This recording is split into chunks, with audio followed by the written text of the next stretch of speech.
I want you to think about that favorite date night. You waited for that special date for weeks.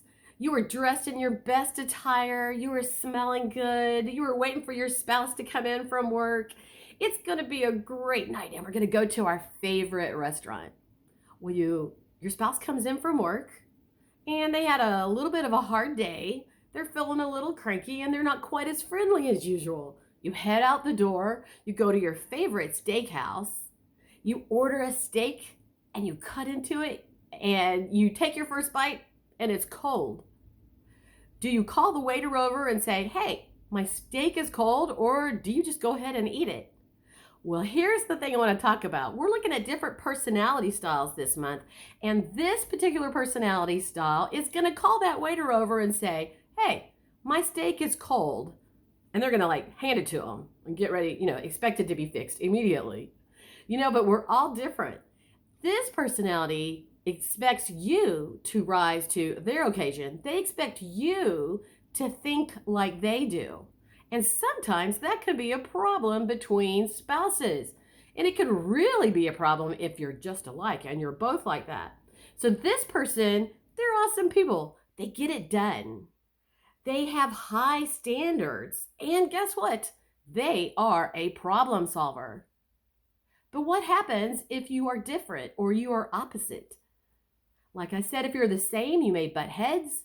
But if you're opposites, you may crush your spouse, or you may be the spouse that's being crushed. And you're thinking, where did the love go? We cared for each other at one point. Where did the love go? Well, this is the importance of personality styles and understanding that we all communicate differently. We all communicate differently. And the cost of this is if we are not aware of our differences, then we crush one another.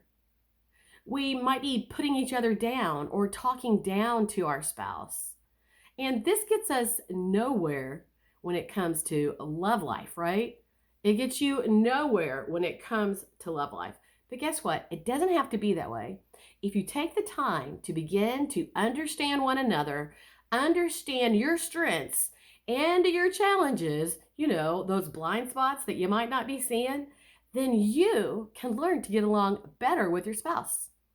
They're going to feel more loved, more appreciated, and you're simply going to have a better marriage because you're going to appreciate each other better.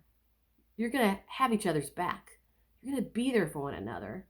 All right, I'm Connie Durham, and you can find me at Connie's Clever Concepts. And watch each one of the blogs this month. It's February 2023, so you can find out more about the different personality styles and how they affect your marriage.